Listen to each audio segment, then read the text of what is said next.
frustrating for some people that I might have, expected it to be touched a little bit. But I think it's a great point that you bring up about the Weapon Rogue being on Zim's side, because I think that's a deck that you bring to try and Q-snipe mages in particular, first and foremost. Bunny Hopper has dodged that by not having a mage in his lineup whatsoever for the Rogue to run into.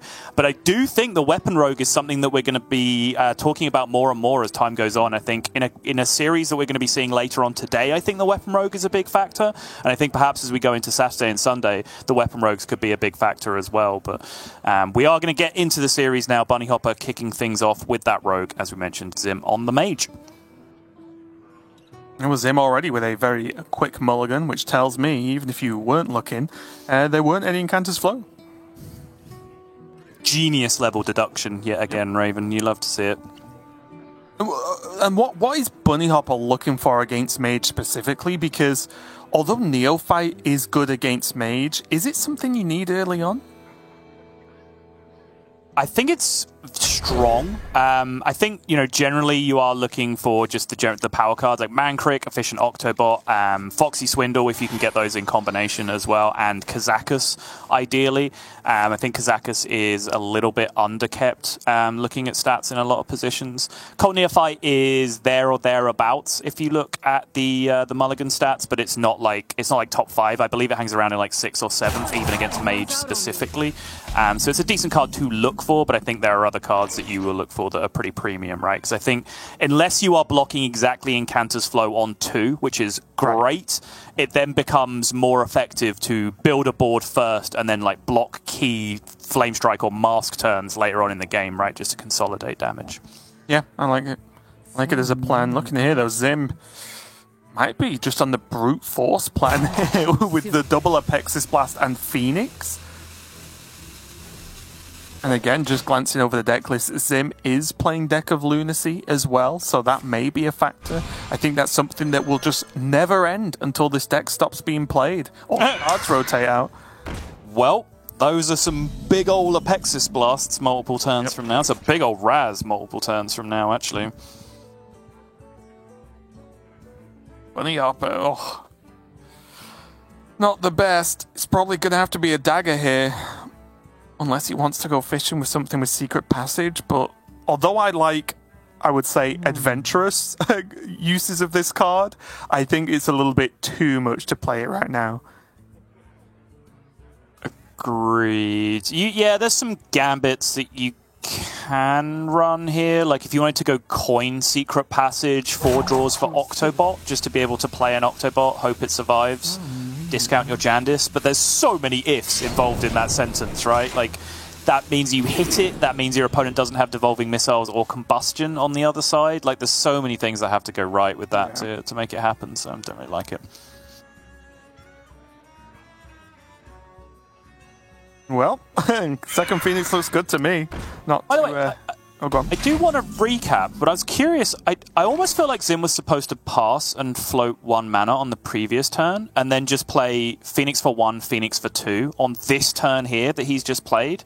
Because right now he has a Phoenix waking up next turn where his best play is Water Elemental, right? And he kind of knew that based on his hand at the time because he'd already opened the box and seen that the Water Elemental was there. So it felt like just going Water Elemental next turn and then having both Phoenixes wake up the turn after together would allow him to just have monstrous turn on turn 5.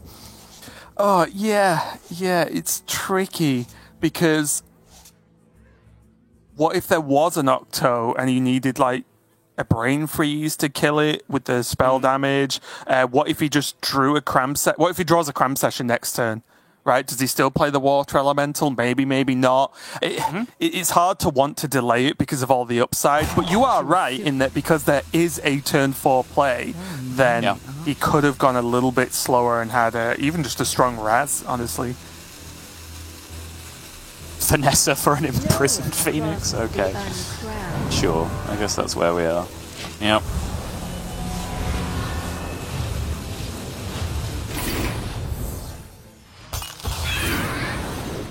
It at least contest the Phoenix on board, even if you just remove what Vanessa creates, but just as a minion. Looks like we may have run into some spectator issues here on Zim's hand. Okay, no, he just appears to be miles behind. Fair enough, yeah. I think it's a secret passage, right? Just delays turns. True. Or at least visually delays turns. Yeah, you're right. This is a weird turn in itself, isn't it? Because if Zim just plays Water Elemental, he like guaranteed loses the Phoenix, but is that worth anyway? Because he gets a 3/6, almost certainly. Yeah. I mean, I made my case last turn, but this is kind of exactly what I was envisioning, right? Of why that first Phoenix just seemed a little bit sketchy. It's just a lot of spell damage that Zim isn't going to have next turn now. He does have a River Crocolisk right now, which is not nothing. Right. Like, he does just have an extra 2/3 on the board, so that is upside.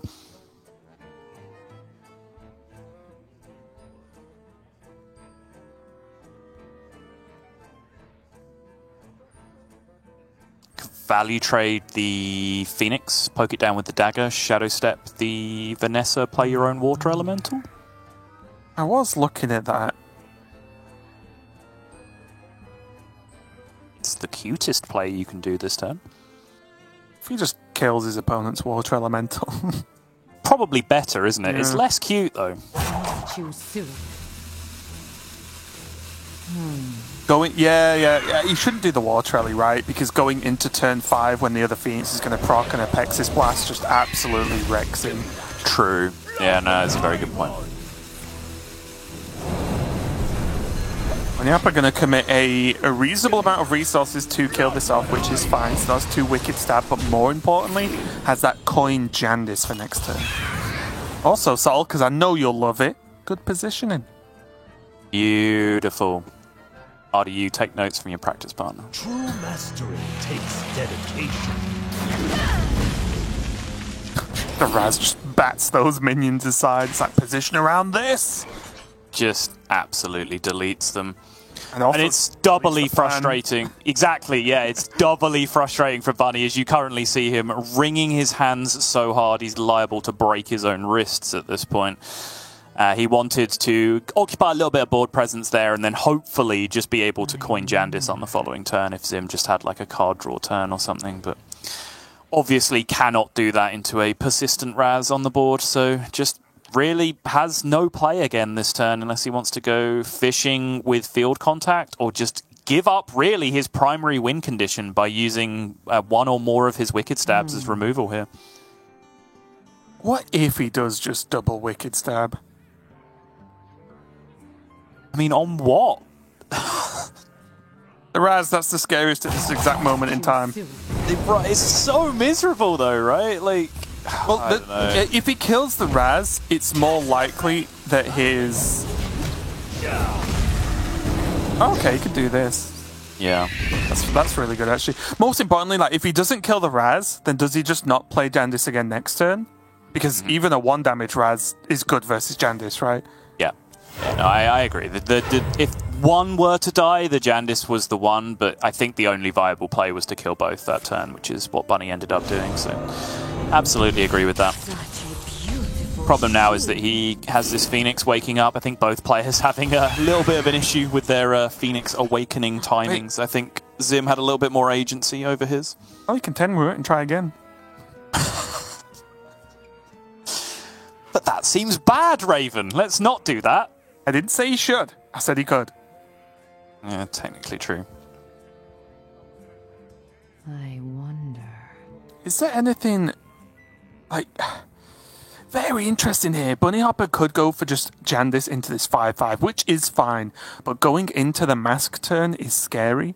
And he could also go, like, field contact, push 2, and then Tenwu the 2/1, and then Divine Shield the field contact, or the Phoenix, whatever he's fancying. And just try and use this turn to draw a ton of cards. Right. This is when good rogue players win and bad rogue players lose. These kind of turns, right? Because it's so hard. There was one remaining Brain Freeze in the deck at that point, which would have been the Filth draw, I think, at that point. If he was to just go, like, field contact Tenwu, and then just rip the Brain Freeze off the top before he replayed the Guardian Orc Merchant or whatever, then he could then use that to clean up the 5/5. But I think outside of that, probably ends up being a little bit too slow if you didn't hit like exactly Brain Freeze or Shadow Step, I guess, was the other out just to keep it going.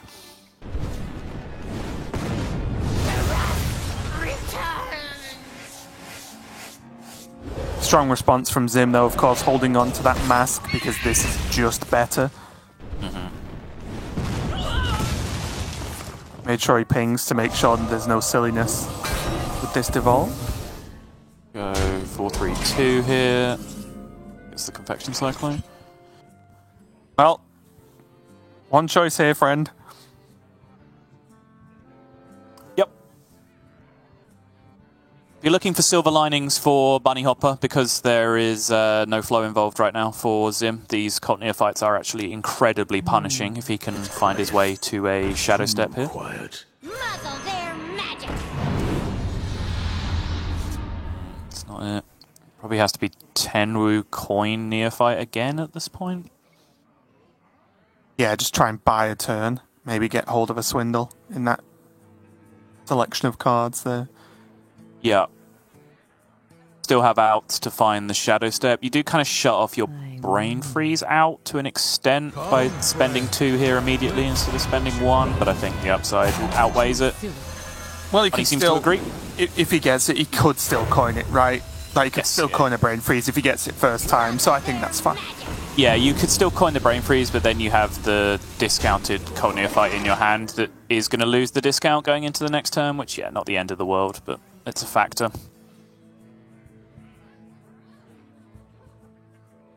And just enough to prevent lethal, right? Yes, but with Zim knowing there's double Wicked Stab long gone, does he Yes. just chuck something face? Probably. Oh, can I just get a check that Zim chose to spend 4 mana on a Rune Orb there?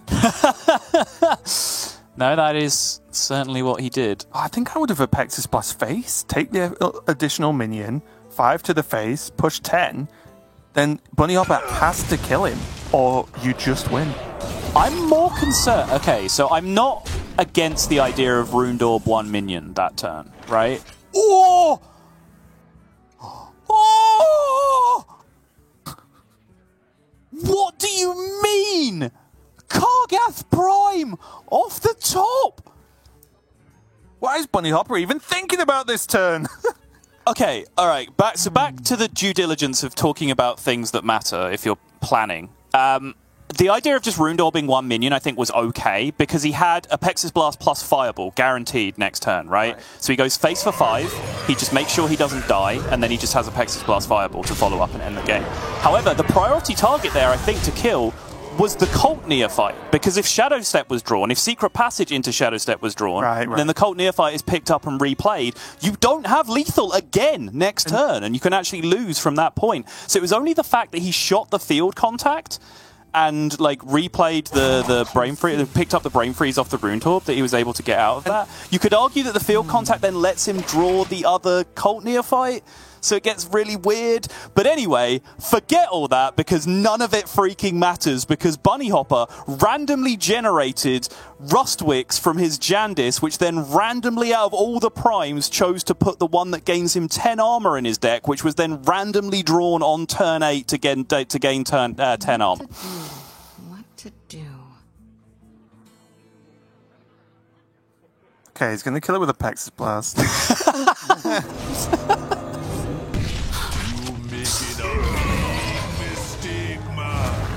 Let's get the ring toss. Zim just going to have to drag this game out just a little bit. He has lost a good chunk of damage, and Bunny Hopper has card draw. And let's remember, that's not the only prime in the deck. Yeah. There could be more shenanigans, Subtle.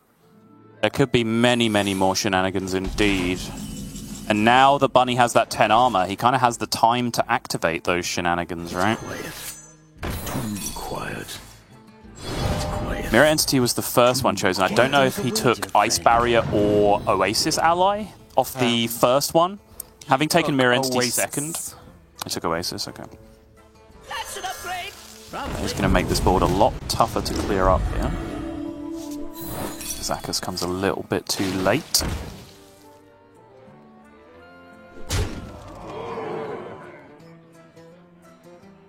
Shadow Step here, I suspect, on the Tenwu, yes. If he finds another combo card, he can Tenwu back his Foxy Fraud, look for value, or he can just take the Divine Shield for kind of the guaranteed median outcome, where he just gets a nice Divine Shield for an additional trade. Well, that's the big deal, right? The Shadow Step doesn't actually draw him from field contact. Right, and he still has the Foxy thing active anyway, right? Oh, that'll do.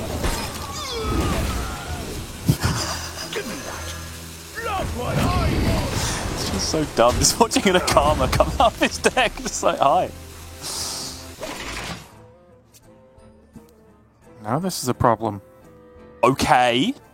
That's the card. Yeah, I was going to say 9 health on board pretty much negates the mask for now. Yep. Flame Strike is absolutely the card here, though. Not quite as game-changing a top deck as the Kargath Prime on the other side from Bunny Hopper, but still, it's what Zim needed to keep himself in this game, I think.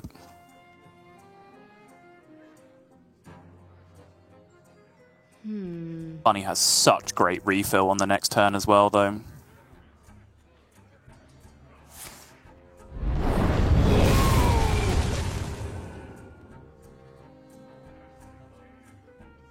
Lifesteal Golems could be huge here. Divine Shield Golems could be huge here. There's only 1 Devolving Missiles left remaining in Zim's deck to be able to take this apart.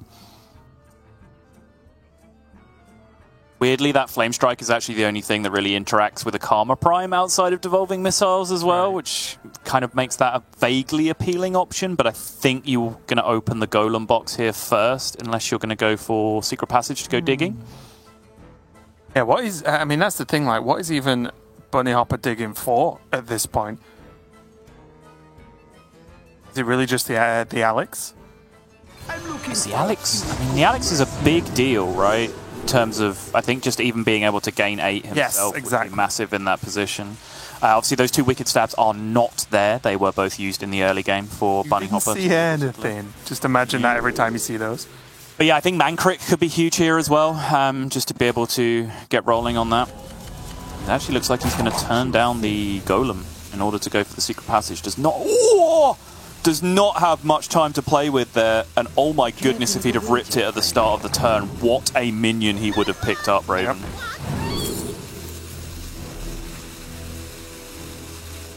Rigged? So you've just got to believe in fair game, right? Yeah, I think so. None of the others just do anything, I don't think. Flurry was worth thinking about, I guess, because you know your opponent has those 3 minions in hand from the Font of Power on the previous turn, so you know interacting with minions, I guess, is something that you do have to think about, but... Yeah, I guess the all the way back round to the beginning idea of if they play the minions, then your rigged fair game might well go off.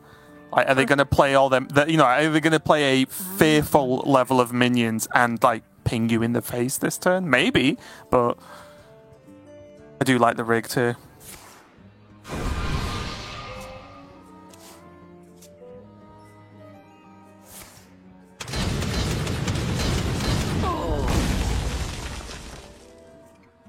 Drops the mask, does get that little bit of splash damage to go face, which is a big deal, but Bunny's still at 14 currently.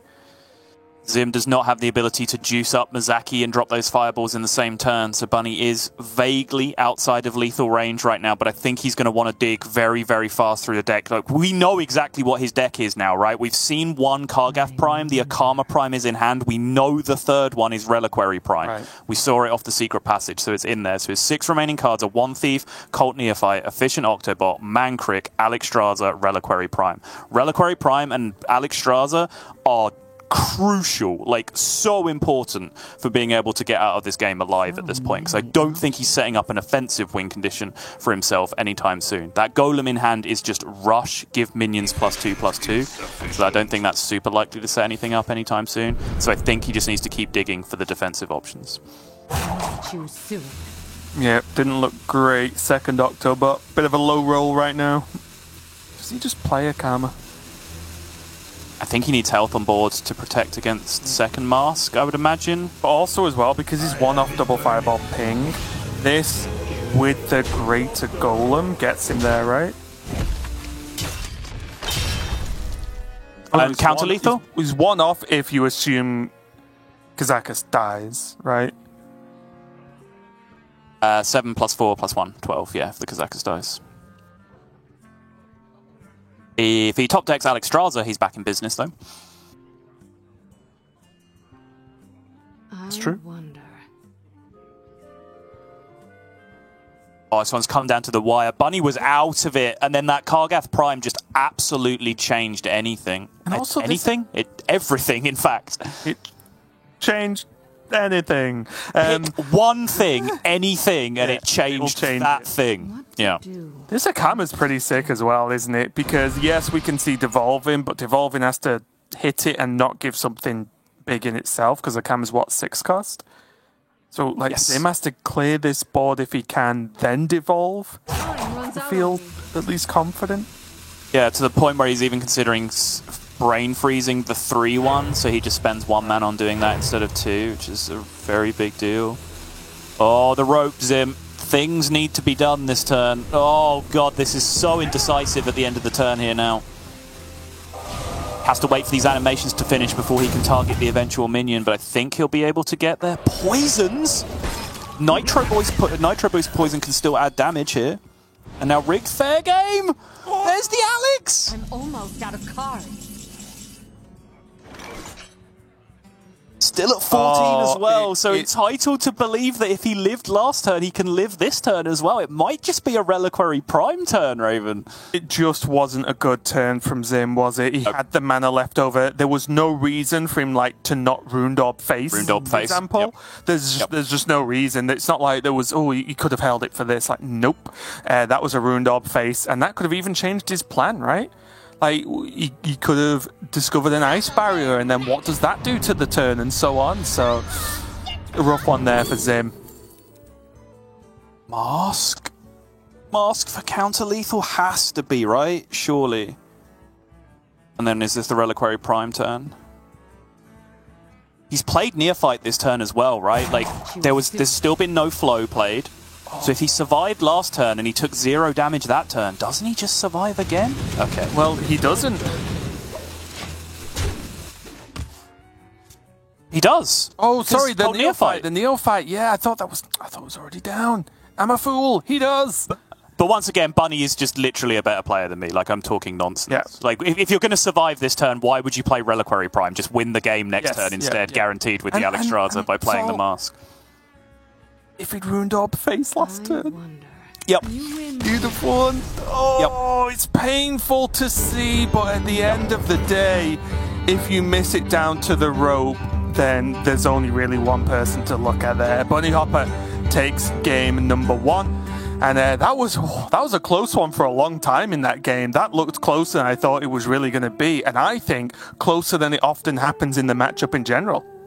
And wind it all back, right? When I said the word random like 6 times within 15 seconds, forget about all that, because Zim still won that game if he'd have just played correctly, right? If he'd have kept a cool head and just done the right thing, he still would have won that game. So even through all the random nonsense that happened in that game, the players' decisions absolutely mattered, and it was a mistake from Zim, a quite clear and identifiable mistake that ended up costing that game. Even though that moment there with the Kargath is undeniably one of the most important moments in the game. I think even more important was the turn Zim played, just 1 turn before he ended up conceding that. Yeah, and it's going to feel bad, right? Of course, the Kargath, unfortunate, and caused the game to go longer than you could argue it should have, but that happened, and as you mentioned, there were still options, and Zim, I think, did a good job of staying on top of it, right? He dealt with the Kargath, he didn't let it run away with it, he didn't let the armor just ruin the whole game and, lose from there. It was just keeping the play sort of just polished towards the end would have made the world of difference, but we're out of that game now, and we're getting ready to go into game number 2 with Zim on the OTK Demon Hunter now, as he's going to be going up, of course, against Bunny Hopper's Rogue once again. Just a reminder, if you joined us recently, this is last hero standing, which means if you win with a deck, you continue to play it until you lose with it. So effectively, Bunny Hopper, for example, in this match, could go 3-0 with Rogue and win the series. Yeah, absolutely. And looking forward to seeing some OTK Demon Hunter come into play here, which again I think is a pretty useful deck to have in your arsenal for Last Hero Standing, because I think there are some matchups that OTK Demon Hunter can pretty much destroy. And I think Rogue is pretty high up there, honestly. Like, Rogue is capable of outputting damage very quickly when it gets to the late game. But once it gets to the late game, you've probably already taken 72 from Demon Hunter. So it's very hard to get to that point. You really do need to look for very aggressive openers as Rogue in this position. Get those big discounts down, get those big explosive field contact turns down as early as possible. Try and be as aggressive and dodge Immolation Aura. Just hold on to the sides of your chair and clench as hard as you possibly can and hope that they don't draw Immolation Aura, because that card really does ruin your day as the Rogue in this matchup.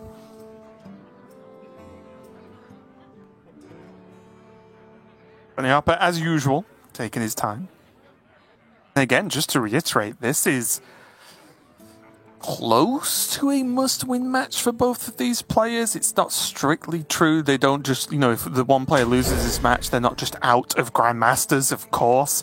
But it's close, right? And a win here, and then potentially for future wins this weekend, can make a world of difference for either of these players. So a lot on the line here. And what did you say about dodging Immolation or something? It's hard to dodge when it's just there. Yeah, good hand. Honestly, there's nothing like insane in this hand for Zim outside of the Immolation Aura, which is obviously the best defensive card. But crucially, he doesn't currently have any cards on the left-hand side of his hand that he cares about, right? So any Spectral Sight, any Skull, anything that appears off the top to the right can eventually still be worked all the way to the left quite easily. So it's a pretty good-looking hand overall, I'd say.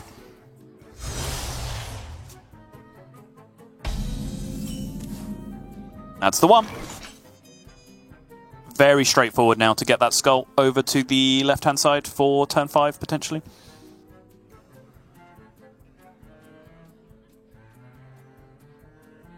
Weird choices here, right? Like, does Bunnyhopper actually just play Vanessa Van Cleave? It's a 2-3. Going into turn 2 against Demon Hunter seems reasonable.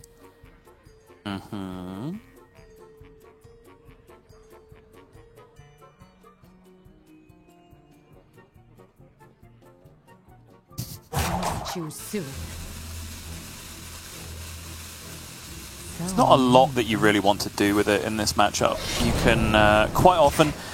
It quite often lines up so like the first turn where it's really like straightforward to combo it, they have just played their weapon, right? So you can just get a nice little weapon on your side of the board. Not really for lifesteal purposes, but just so you can push extra damage with it, which is important as the Rogue in the matchup because you do need to put on pressure. But yeah, generally it's just another minion. But I think with Field Contact in hand, because it's specifically a combo card, combo cards are very premium with Field Contact, right? Because they're so insane with Foxy Fraud, for example, if you pick that up. So the fact that it's a 2-cost combo card as well, as opposed to the 1 Thief being 1, I think it's relevant. Holding on to it. Turns out that his play of just Dagger Up did play very nicely into Zim, just wanting to ditch cards from the left-hand side of his hand here and dropping the Acidic Swamp Ooze. Yeah, especially when you consider Zim was probably going to play Ooze no matter what happened that turn. Yes. That's a little bonus there for him. But I do like Bunnyhopper here just going for the straightforward. 3-drop on 3, challenges the Ooze. But Zim already starting to just plow towards getting that Skull to the left. Yeah, and it is going to be this Immolation Aura that's stopping him from just curving out perfectly. Still going to have one card blocking the Coin Skull now on turn 5, no matter what he does this turn. But I think rightly so. As I mentioned, the Immolation Aura is just too perfect a response to that big Field Contact turn that comes down, right? Because it doesn't matter what you do. I think everyone's experienced this interaction once where you start playing Field Contact, you look at your board, you're like, yeah, damn, everything has 2 health. Well, if I play this Guardian Org Merchant on one of my minions... Oh, no, now it still has 2. It just has 1 health and a Divine Shield now. That's not any better. Okay. There's just very little way that you have to play around it. Yeah, I think you should very much take the approach of, well, this is what my deck wants to do, and my opponent has to spend 2 mana and a card that they need in their hand to really punish me in a certain phrase, right? Yep, could go pretty deep here with the Shadow Step as well. Another card draw and another Mage spell. Oh, he's actually in the lock-in. Yeah, I like this. I like this a lot more, honestly. I think just protecting the field contact from removal, as we mentioned, it's very, very simple, very straightforward for Zim to be able to deal with that. And just right now, like, his hand just emphatically does not get there against Demon Hunter. So I think he's going to need the additional cycle here for sure. Can now go again with the Brain Freeze, potentially the Vanessa Van Cleef, although that is a very icky card that he's going to be given from Zim if he goes with the Vanessa this turn. What if he plays like double Octo Brain Freeze or something? Be like, yeah, Immolation Aura me.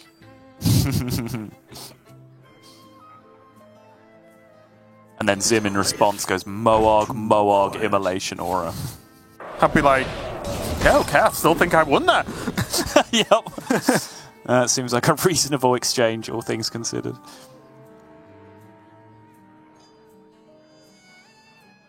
I do like I'm interested here to see if this runs out at this point. Okay, picked up a Prize Plunderer. Whether he would just jam an Octobot here instead of playing the Vanessa if he didn't pick up another cycle card. Because the Octobot does to an extent play around the Immolation Aura that you're expecting to get hit by on the other side. You do get that discount to go off. Love it. No need to deal with the minion as well. Yeah. I don't know why I'm saying these things as if Bunny Hopper's ever going to miss them. He knows what's up. He's going to get Immolation Aura this turn. He has played 1 or 2 games of Hearthstone before. But you saw those choices, right? Like, not only did he not Org Merchant the 4-1, he Org Merchant one of his own minions. Again, it doesn't protect from Immolation Aura, but point being, he's getting Immolation Aura this turn, so he has 0 interest in dealing with a 4-1 on the other side of the board. Right. He can just quite happily leave it there. And in the odd circumstance where Immolation Aura is not there, right? Suddenly, the Divine Shield's very important, whether it's a Soaks a Hero Power, a Weapon Charge, a... what's the word I'm thinking of? I-Beam, there you go. So actually, in all but that, the Divine Shield's actually insane.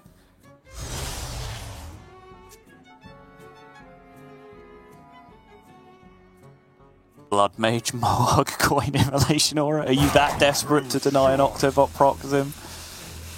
Not sure you are. No. Just play the Immolation. There's a skull that needs playing next turn. Get on with it. Yep. Agreed.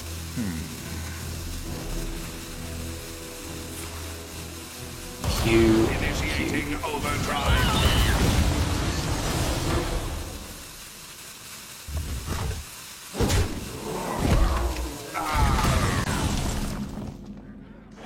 So Bunny starts again. Take the 10 to the face. It wouldn't be wrong. Let me just put it that way. Efficient is I think the ability to stick minions is slightly more important here. Neophyte is huge! I think that is exactly the reason why you keep cycling through your deck this turn. You know that this is the Skull turn from your opponent. And even though Coin is still available, Coin itself will cost 1 here. So Coin Skull will still not be available. Insane draw for Bunny to have picked up there.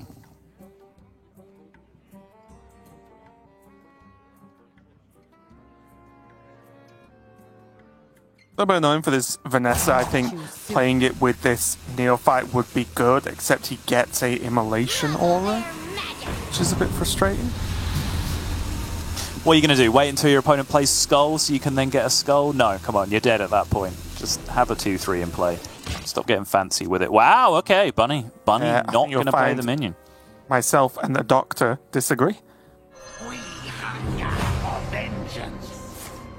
I think it's more because, like, was an extra 2-3 enough of a thing to have a card that's pretty much unplayable in your hand? I don't know. I feel like it kind of is. Like, my success with Rogue in this matchup has very much just been minions for tempo wherever possible, right? Especially after having eaten the first Immolation Aura, because at that point, if your board's getting cleared, it's probably going to be a Fellscream Blast that they're using to do it, right? Which is a big win for you. Oh, he's going to mass now, right? No, I think this is Passage instead. I think he's going to go digging for something else to do. Yeah, yeah, agreed. Like, I do think philosophically he's playing the matchup very similar to what I'm talking about, where he is just prioritizing, you know, building boards and keeping tempo and making minions. He just clearly has something earmarked for that Vanessa Van Cleef. Yeah. Lethal. Lethal. Wait, what? How? You could maybe, like, I don't know, shadow step it and play it over multiple turns. Find me one scenario where you lethal your opponent with Vanessa Van Cleef that isn't just 2 damage with a weapon before you say that. Haunted Arcanist. Alright, okay, nice, okay. Well done, you passed. I can come back next week. Yeah. Still, is it, like you said, is a decent board. It's not scary in itself, but the fact it's there. Sorry, I just realised that involves your opponent playing Talented Arcanist as the last card of their turn. You accepted it, Sartel. The time has gone for you to dispute. That's fine. Hey, sometimes you need to play some tempo cards, okay? True.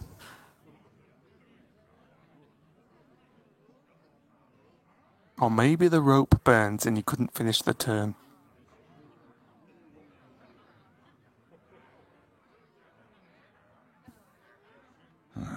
Demons? Demons. Alright, more Moargs. Yeah, that's plenty, isn't it? This is the point where you can actually, you'll understand what I mean, but throw away Moargs, right? When you have that, this kind of hand. The problem is, like, this, people kind of do throw out Raging Fell Screamer early as if there's no downside to it. And you do just have to play it on curve in most spots when you have that opportunity. But there is the downside here. If these Moargs are not truly discounted, they are Fell Screamer discounted. So as soon as he plays the first one, he is losing that discount.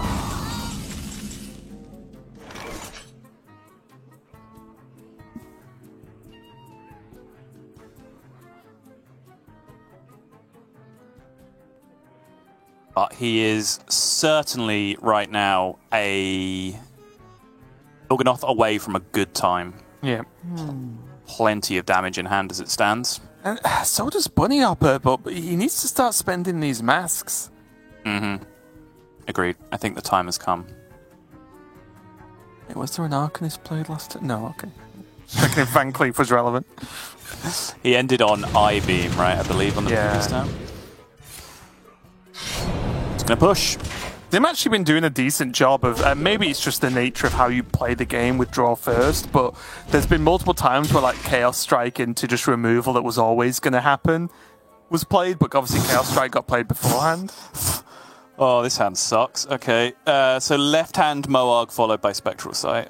This would be the start of this turn, I imagine. I'm going to give you a glimpse of what's left for Zim. I see. That is looking like a very locked up skull. Not so much. Okay, with the being the first card, I was worried, but just picking up Ethereal Org Merchant, not the end of the world. He can dump basically all of this card as long as much of this hand as he wants, as long as he holds on to a Arcanist, a Moarg, and a Ethereal Arcanist. He will be fine. So everything else is expendable. Ooh, going all. Oh, not last. Okay. Close. Wow, it's almost as if there's a very specific reason why you would always play that card second to last and not last.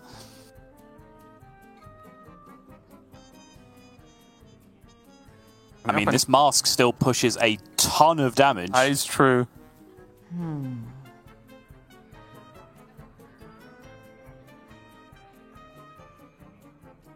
The follow-up's kind of poor, though, isn't it? Mm-hmm. Oh, wait. No, this is way better, right? Can he not Jandis? And then Vanessa and use Hellscream Blast? What makes something real? Ooh, I like that. Does that achieve anything? Doesn't have spell damage on his golem, he just has stealth summon a copy. I like the Fellscream Blast plan, though. That's very smart. Yeah, me and Bunny are known to be on the same wavelength, so... Yeah, again, whether or not we get into this Fellscream, like, shadow stepping your Jandis and then losing the discount deal, like, I'm not sure if I'm on board for that, because I think he's going to need the Prize Plunderer to clear up here instead, yeah. That's the dump. And the Jandis will clear up. Huge board again activated. Oh boy, that's a bad card to draw. Yeah. Zim really wanted to unlock that right-hand side skull, but obviously Talented Arcanist is so crucial to just hitting lethal here with having spent the previous one. Yeah, I mean, I showed it before, but let's just show it again. What Zim got left to actually win this game with one Fell Screen Blast and the Warblades, I guess, as well? Yep. That is it's about as meager as you can possibly get in terms of win conditions, right, with this deck? It is. And it's a very big deal as well. The Bunny Hopper finds himself at 30, although these Warblades now can chip through. Okay, having now hit discounted Il'gynoth, Zim should have all the flexibility he wants this game because he can now fit in both Moargs very comfortably with whatever turn he wants to do here. So should be relatively safe as long as he doesn't just straight up die on the backswing. So he has Ethereal Log Merchant, 2 Moargs, and a Fell Screen Blast. Which is 2, double to 4, double to 8, and then 8 hits 3 times, which is 24, plus the weapon swing for the extra damage, which means that there's a potential that shot going face, or not going face on the previous turn ends up being... No, it doesn't matter, he can fit the hero power in there as well, so he has the full 30. Oh, is there anything Bunny Hopper can do? What are his golems, actually? Is that stealth? And summon a copy? Not good. It's stealth, summon a copy, yep. Oh, and because it's straight 30, it's not as if he can, like, Tenwu the Vanessa for the lifesteal weapon for himself. True. Yeah, this really just now comes down to the fact that Zim doesn't have any card draw remaining. He does have 2 Illidari Studies remaining, which can be card draw, but he does need specifically that Fell Screen Blast. He can play Moarg and Spectral, right? That's true, yeah. He can just dump 1 Moarg, 1 Spectral, and then that's almost guaranteed. It would have to be literal last card Fell Screen Blast at that point. I do like this, though. Bunny Hopper, because of the reasons I spoke about earlier, can't really stop Zim doing this. So just put a ton of stuff on board and say, you know what? Right. If he doesn't have it, I've got lethal. It's Illidari Studies. Does he have enough mana still to be able to do all of that, though? He has to spend 1 on Il'gynoth, 3, 5, 7, 8 with the Fell Screen Blast that he draws, and then can still press hero power for 9. So yeah, I think he's fine. No. That works too. Yep, that'll do it. Not many cards left. GG. Zim gonna recover from that previous little blunder to square up the series, regain some parity here, leaving just enough in the remainder of his deck to get himself over the line here. Squeeze in that hero power as well. That's 24 plus 3 twice from the weapon, doubling up the damage because of the lifesteal effect for the exact 30 as described. I think Zim had a little bit of a struggle in the first game, but in the second game, I think Bunny did his absolute best to put that pressure on. Found some very cute lines with the Vanessa Van Cleef and picked up a ton of burst damage with the masks as well to be able to push through. But Zim just about managed to hold on, get all the way to the bottom of his deck. And I think if we hadn't have seen that second skull hit the Il'gynoth exactly, that's when that game was going to get very, very difficult for Zim at the end. Yeah, just because mana becomes a real issue there. And I just want to ask you something while we've finished this game now. What do you actually think of OTK Demon Hunter in this format from what we've seen so far, and from Asia, obviously, as well? Because thinking about it, if you're just going to snap ban control, just Priest in general, I guess, then like Demon Hunter does feel like a deck that could sweep a lineup no problem. Yeah, it's tough, right? Because again, like we were talking about our emotional reaction to Token Druid in the previous series, my emotional reaction to Demon Hunter is that this is a deck I like and I enjoy, and I'm not like... OTK Demon Hunter is one of those decks where if you play enough of it, you start to believe that you are a true intellectual, and your sheer power of will and genius level of play, you can win any matchup, any game. I'm not quite at the level of, like, say, like Frozen, for example, who's genuinely one of the best in the world with the deck and probably believes that to be true stronger than I do, but I do think that I have a very good chance in most matchups with Demon Hunter. I think it's a strong deck, and when you modify that by the ability to control which matchup you pick, right, and the ability to ban Priest so that your opponent can't just counter-Q you with their Elucia deck and ruin your day, I think I'm in a pretty good spot.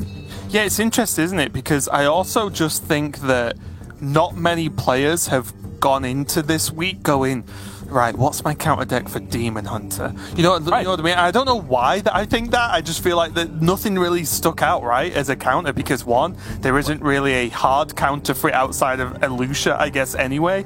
But also, it's just nothing feels like, okay, this will get me a win. Yeah, and I think, you know, there's a lot to cover here, but like Bunny Hopper, for example, is queuing Rush Warrior against the OTK Demon Hunter, which is a good matchup, but it's not like a straight-up snipe matchup. It's not like an I win matchup. Myself and Derek tested this for a long time a few weeks ago, just because the matchup was actually pretty enjoyable, and it really felt like, you know, there was a lot of agency on both sides in the decisions we were making, so we were having quite a good time playing it. And it's certainly winnable, right? You have to be extremely greedy with your health total as Demon Hunter, and it makes Alex Straza and Troublemaker become quite problematic later on. But if you do learn to be really greedy with your health as Demon Hunter, I think it is a winnable matchup. It's definitely unfavored, but I think it's winnable.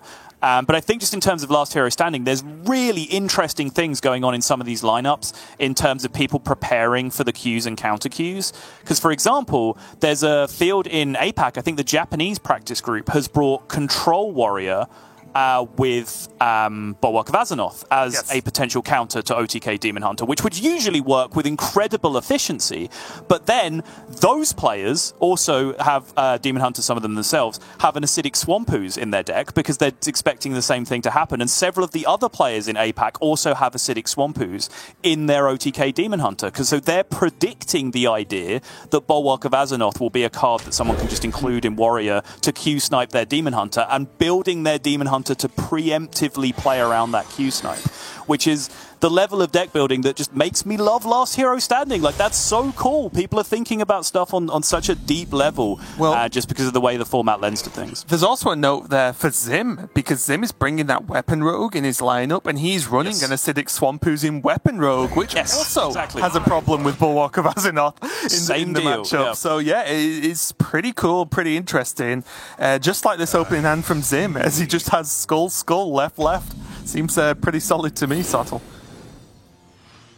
Yeah, Bunny's opening hand, absolutely not bad either. Perfect curve from this point, now being able to go 1, 2, 3. But honestly, I don't mind taking a punt here on, like, Coin Playmaker.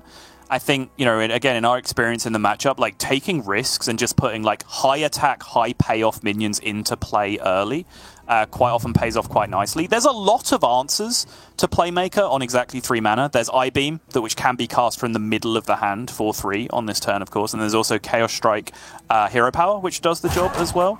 But the payoff is that you just get so much more aggressive if it sticks. And yeah, Bunny Hopper is going to go with it. Ready for this.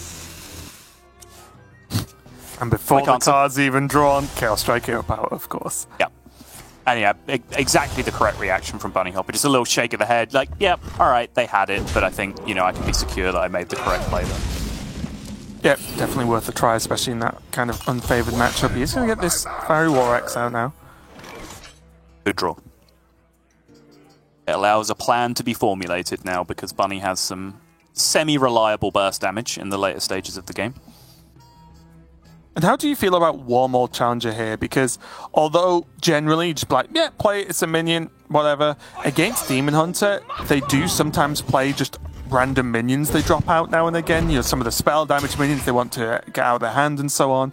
But also, the 110 just feels like it's a minion that's always going to stick for Fell Scream targets. Or is that just something you're just not concerned with as Warrior? Oh, never. No, like, I don't think that's a factor at all. Like, you're always going to have minions in play, right? If you don't have minions in play, you're not winning the game. So I think that's absolutely not a factor. I heard Derek talking on the APAC broadcast about the same practice session that I was talking about, where he was saying that, like, unupgraded conditioning was something that he had a lot of success with, which was true.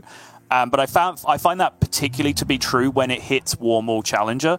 Because other minions that you play in the early game, right, you might get 1 extra damage out of them, 2 extra damage out of them if they stick 1 turn, 2 turns. But when the Demon Hunter decides to kill those minions, they can, essentially, right? They have the tools in the deck. If you buff a Warmaul Challenger from 1 attack to 2 attack, that thing sticks around for like 4, 5, 6 turns. So you've gained an enormous amount of damage just by putting a rank 1 conditioning on a Warmaul Challenger. It hasn't come out yet, and Zim already having to respond to these minions. 1 Moag gone with the I-Beam as well. Mm-hmm. But The game's really going to open up next turn when Zim can start playing these skulls. Yes, for sure. And it's a good rhythm to get into as well if you want to learn OTK Demon Hunter, is if you have Skull in hand, spend your turn 5 in doing the most defensive thing that you possibly can, right? Because you're not going to be able to do that on turn 6, so just relieve the pressure preemptively, free up that turn 6 that you need to play your Skull of Gul'dan, which is what Zim was doing there with the I-Beam cleanup.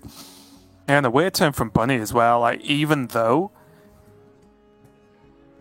the double athletic studies look good because he'll also want to kill this Moarg, I think not playing Ringmaster just feels way too slow. I think he needs tons of stuff in his hand so he can actually pile on more pressure again, because Zim's just healed back up to 25.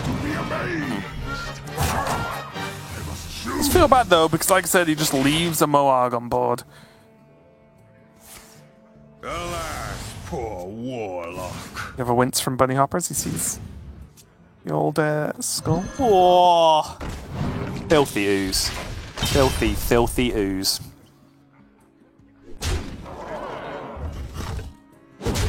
How many times in your life have you seen a Moarg just take a value trade on something?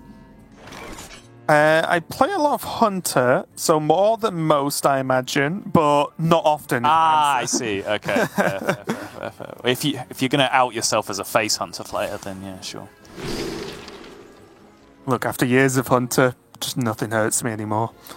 You've just resigned. You've just been browbeaten into it now, right? Where it's just like, look, I want to play cool Hunter decks, but if face Hunter's going to be the only strong thing that you ever give me, fine.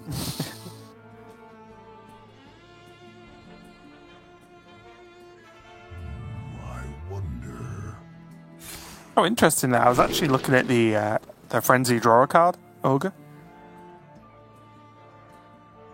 Not that Bunny Hopper particularly needs tons of card draw right now. I just feel that the Doctor is pretty slow. Need both these to be buffed. Yeah, I guess we did. It's fine. Bunny Hopper continuing to play perfectly around Combustion, even when it's not relevant.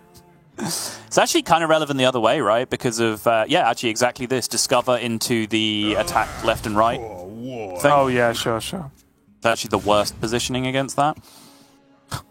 What a has-been. It's a joke, Bunny Hopper, I'm joking. Wow, discounted Il'gynoth again for Zim. Is going to make life much, much simpler. And this is a Spellscreen Blast that Zim is much more at liberty to use than the last one he was forced to use for healing, because he just has the second one locked up in hand, and he just has infinite damage next turn. I think you immediately see, yep, Zim sits back in his chair. That's the most relaxed we have seen him all series up until this point. There are little tricks you can do to understand Demon Hunter lethals. And I've learned a lot of these whilst casting. Yes. And you'll hate them, Sottle, because they're nothing to do with numbers. First trick. If someone plays a Fellscreen Blast that quickly, without really considering it, they've probably got lethal set up. That's trick number 1. Trick number 2. If someone plays more than one Moarg on a board and has like 6 cards plus in hand, it's probably lethal. You can learn these things very quickly. You don't have to count.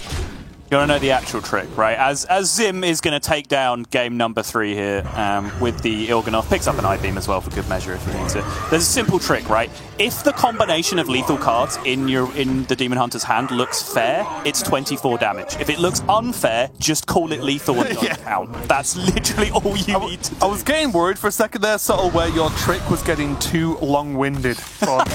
But you recovered right at the end there. But Zim's definitely recovered from his first loss this match, because he's now 2-1 up again with these Demon Hunter wins. And it's something I mentioned to you actually before we started the show today, was that in watching APAC, I was maybe surprised because I've just not cast Last Hero for a long time, but not only sweeps, but in one of the matches it was whatever game 1, then Demon Hunter won 2, then the other Demon Hunter won 2 more, and it was just like, wow, we are really getting to see these decks getting these back-to-back wins. And the more we see Demon Hunter in Last Hero Standing, the more I think it is actually a bit of a terror. But there's also just that fear of, well, what are you going to do about it? Because at least the general consensus is, well, you've got to ban Priest, you can't ban Demon Hunter as well. I agree. I think it's a really strong deck. And on that note, Lorinda actually pointed out to me that Demon Hunter was actually the second banned class, the second most banned class after Priest yesterday throughout the qualifying groups. So I think, there are people looking around going, wow, actually, my lineup is really unprepared for Demon Hunter. Like, I can just get swept. And that is Last Hero Standing in a nutshell, is you build a lineup, and then on a case-by-case basis, you look at your opponent's lineup, and then you say, okay, I'm going to ban one of these classes, and then sweep with one of my decks. I'm going to lead that deck, and by banning their X, I get to sweep with my Y. Right? That's generally like Last Hero Standing 101. And I think a lot of people are looking at positions where it's like, well, actually, my Demon Hunter's in a pretty strong spot in this series. Or at least, like, once this deck gets out of the way. Again, I love being able to talk about queue order because it actually matters. Remember when I said everything about Conquest, this is the opposite? Literally everything. We could talk about queue order. But for example, you might have a series, right, where your Demon Hunter beats two of their decks but loses to one of them. But by you queuing a particular deck first, you then force your opponent to counter queue you with that one deck that you don't want, that you need to get out of the series without beating your Demon Hunter. Then you can just queue whatever you want to beat that deck, and then your Demon Hunter is just left remaining in the series against those two other decks that you picked out at the start that you can just potentially sweep them with. So there's so much stuff that can go on back and forth. And I think Demon Hunter is a pretty good deck overall to give yourself options for making that kind of stuff happen. It's also situations like you just mentioned are historically why sometimes we've seen players actually not counter queue with the best matchup because they need it to do something else later on in the series. So they actually take a harder matchup to have a bigger payoff if they do win it. So again, a lot to talk about Last Hero, and I almost wish, well, I do wish that we were, more than just 2 weeks. I think like multiple like rotational weeks of this is interesting because people will always trying to be building a counter lineup, or what will this edition of the deck do in the format right now with this ban, and so on, so on. It's pretty interesting, but we are already past mulligans in our game number 4 of this series of Demon Hunter once again from Zim. Of course, going up against Bunny Hopper's last deck, which is this Token Druid. All of these choices are reasonable, honestly. Gennard can just be jammed next turn and kill a minion, potentially. I guess it wouldn't be outcasted by the time another card was drawn. Star Student, you can just potentially play. If you can get it down outcasted, you can discard or at least reshuffle like an Arbor Up or a Glowfly Swarm, depending on what stage of the game you're at, just to buy yourself a bunch of time. And then the card that I literally do not know the name of that we were talking about in the previous game is just the best removal card out of the 3, right? If you can get it back in outcast position. So there was a lot of merit to all of those. And also just does extremely well against like the Arbor Up minions, right? Because against like a base Arbor Up, you normally get some good attacks in there to actually deal the damage. But already here, our favourite card at the moment, Sottle, resizing pouch used. Bunny Hopper did not get any of the upside ones from Druid of effectively Innovate or Bloom. Well, that's 3 AoEs in the opening hand here for Zim. And the Spectral Sight to draw as well, because the AoEs are good, but without backup, might not be enough. That's the problem, though, right? Is I think this Spectral Sight just has to draw for 1. What if we just Immolation Auras? Starts working that Spectral to the left like a skull, no? Yes, you have, by pointing out the ridiculous thing that you probably won't do, illustrated the point I'm trying to make, right? Which is, how long can you possibly wait to get that Spectral Sight cast? Because you're not just throwing away Immolation Aura in this matchup. How does this matchup normally end? Does the Demon Hunter actually win with OTK, or does it actually exhaust the Druid because of the potential level of AoE it has?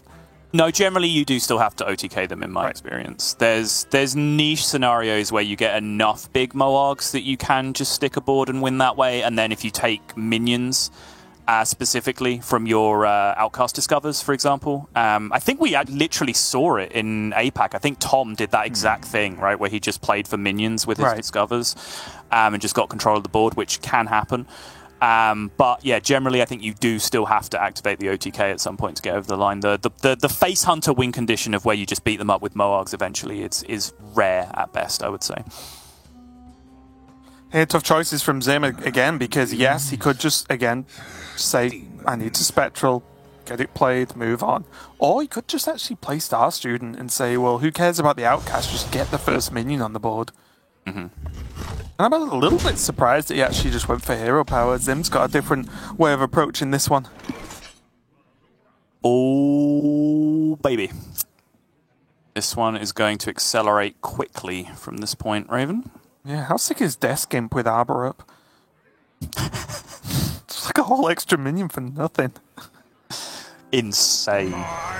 Strictly better than just having got Innovate here, surely. Yeah. Yeah. Look at this. What does Zim do about this imp?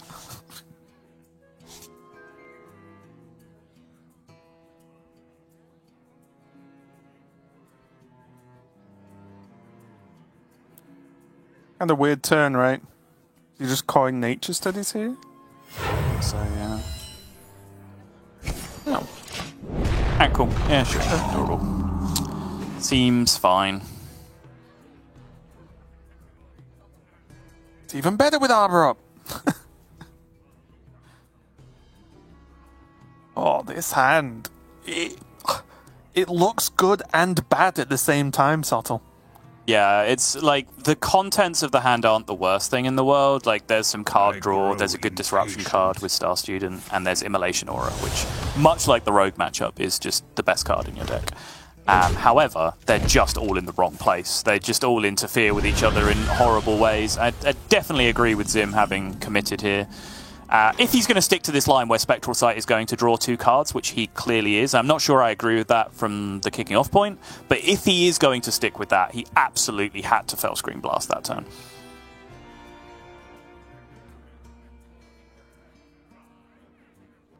And if you're sat in Bunny Hopper's seat here, what do you think's going through his mind? Because if you've seen, obviously not even made them show any real AoE, mainly Immolation Aura, does he actually just want to go super slow and not even bother with like Glowfly, for example, this turn? In my opinion, absolutely not. I think that's easy to say when you can see the hand, but from Bunny's perspective, there's a Outcast discount and a hand that's done nothing, so it could just as easily be Skull far right now, right, for 5 mana on the following turn with the discount. So if you do nothing, you could just straight up concede the game to a good Skull. Yeah, it's definitely tough, isn't it? I think Bunny Hopper would have really liked a Giblin at some point, right? So he could go Giblin into like Pride and say, well, just an Immolation or it doesn't cut it. Yep. Oh!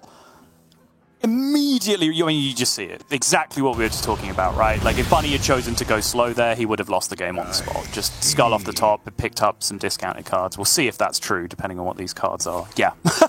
He would have lost the game on the spot. Discounted Raging Fellscream, a discounted Skull would have come off that Skull if Zim was allowed to play it there. Pretty brutal.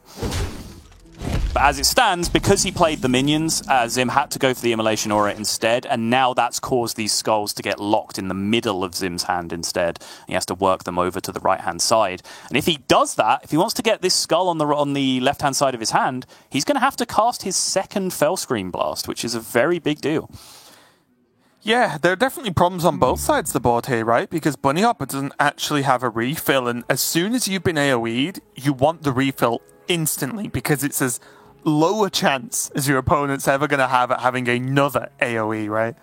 And there's just nothing there. I wonder. Is Bunny Hopper just already in, like, guess the weight territory? Even with a hand this large? It's brutal, right? It's starting the turn at 9 cards. Okay.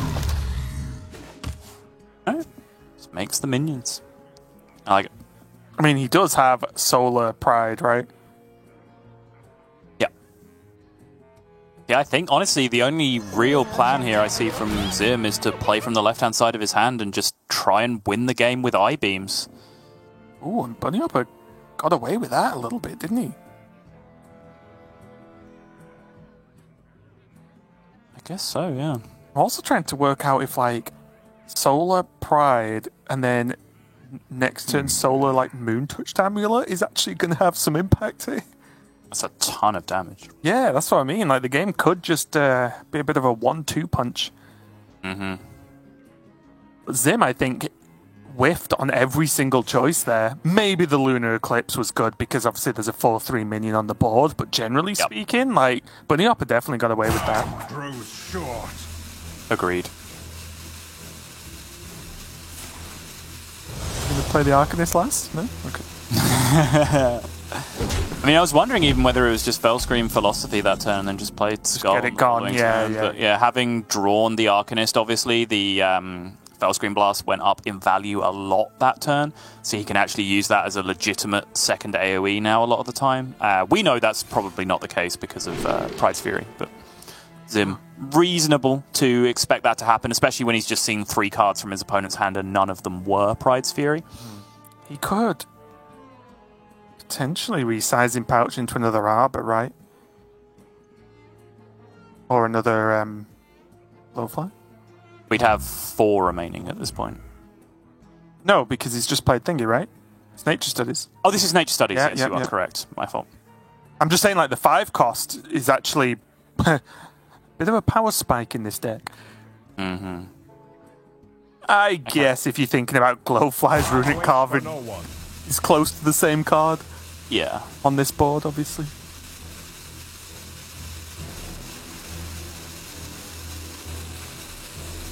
Yes, it's gonna pay for the Overload.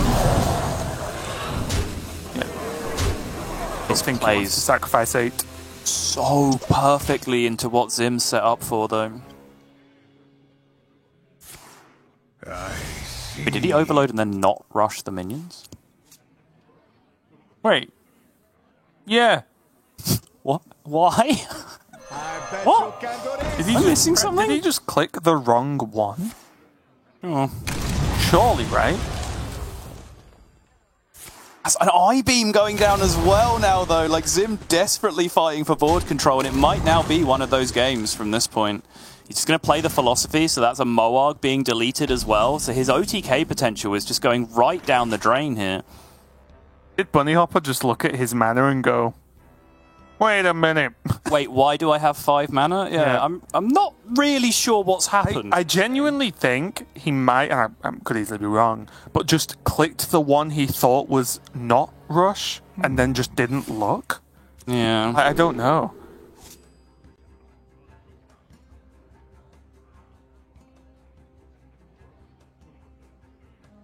Maybe, much like our colleague Gia, he is learning a different language via changing the client to a different language and just couldn't read it and just clicked the one that he thought was the right one. What if Bunny Hopper's thinking so far ahead that he needs these minions to have Rush for some benefit we can't see?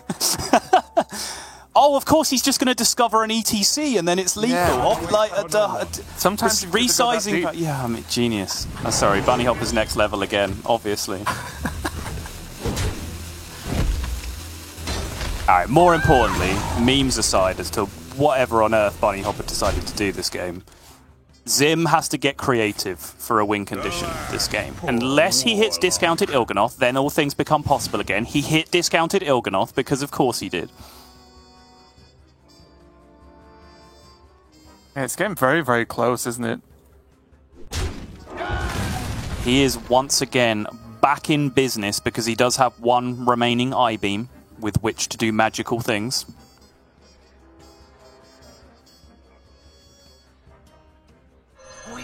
Yep, Blood Mage can cycle, surplus to requirements for sure.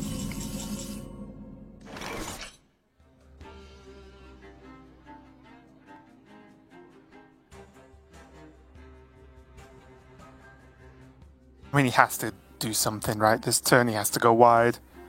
Get maybe Soul down to give some level of protection for his board because Bunny Hopper must know he's running out of time.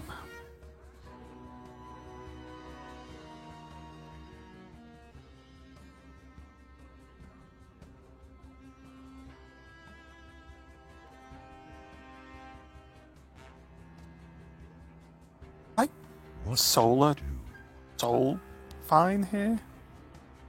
The second It's Dribble in.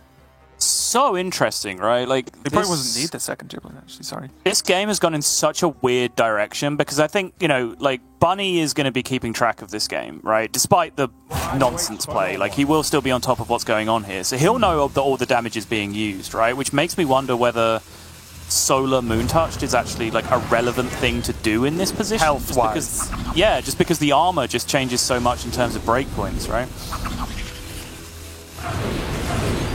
Interesting here. Like, again, I'm not a super pro level token druid player, believe it or not, from my comments today. But I don't know if like Soul the Forest just felt like it was going to make a much better board to do all the buffs with next turn. Right. These Eldrazi Warblades end up being very clutch here as well, because, as mentioned, they are just straight up 4 damage each, and then they're also the potential to add 6 to your Il'gynoth turn if you can fit the hero power in there as well, which is, again, super relevant for Zim, because the maximum damage of I-Beam tops out so much quicker than the maximum damage of a Fellscreen Blast does. I think this is smart. He doesn't necessarily need additional discounts. A discounted second Warblades would be nice. Demons. Outside of that, there's not a great deal that he cares too much about getting discounted, I would argue. Take another look at the deck. There's not much. There's a few sources of extra damage there, actually. Now that I look at it, those 2 Chaos Strikes that I haven't accounted for could end up being super relevant as well to add damage to that Il'gynoth turn. I was also just wondering whether, like, what happens if he actually just draws Immolation Aura from that skull, right? Like, it is playable. Could he just clear the board, even if he has to use another resource? Yeah.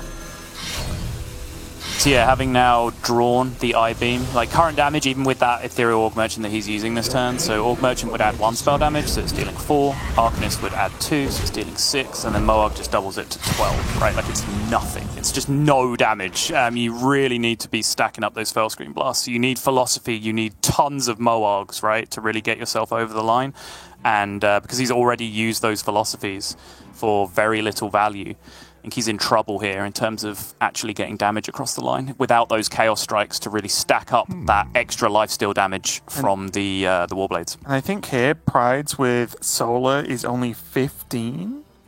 And then Hero Power for 16 if... Sure, you know. I think at that point, if he's going to do that, then he should also just bloom out a Soul, right? And just say, this is my board for the game. Right. He has to clear the board twice, and he pushes 15. Right. Looks good to me. Agreed. And at this point, I think Zim's best win condition is likely to be just straight up Fatigue. If he can get over the line, because there is not too many ways left for Bunny to generate boards from this position. He has 1 Glowfly Swarm remaining, but how significant of a board is that going to be able to make at this point, unless it comes, you know, specifically off of Fungal Fortunes? So he needs, but I just don't know how he gets even enough damage with the Immolation Aura to be able to deal with this stuff is the problem. Like 7 and 9 are very big numbers right now. Right. Alas, poor Warlock. Oh! Is it just lethal? Oh! Oh! It's lethal! Il'gynoth! That's one of my tricks, Sol! It's lethal! It must... Il'gynoth's been played. It's game. 4 damage, 8 damage, 6, 24, 20... Yeah. 29... Is it exact? It might be exact or 1 over. Yeah, I think it's 1 over. I'm just going to say it's exact. Because the portrait will blow up. Yep, 24 plus the hero power. There's the 30. Oh, he has the minion attack as well going in that I wasn't even counting. Insane game from Zim. Even Zim had to have a second there just to check that it was actually the game. Oh, scary. Absolutely razor wire close in the end. And again, just to give full context for that series, the 3 bottom players in the entire league right now going into this week were A-Rock, Bunny Hopper, and Zim. And they all played in the same qualifying group yesterday to get through to broadcast. A-Rock won that group, found his way through, and then Zim and Bunny Hopper had to play off today. So it means Bunny Hopper is getting the least points this week guaranteed out of the bottom 3 players in the entirety of European Grandmasters, which spells real trouble for him going forward. Yeah, well, I mean, it was a very close game. There was the, I guess it just has to be a blunder to overload and do nothing. So there was the blunder from Bunny Hopper. I'm not quite sure what happened on that one and if it would have made a difference or not, regardless of outcome. But it was a really, really close few games there. But Zim got it done. And again, I feel like this is just something I'm potentially going to talk about all weekend. But Demon Hunter looks that maybe it's just quietly just the best deck in this format if you're taking the approach that everyone's banning Priest, because you just get to potentially do that for 3 games in a row.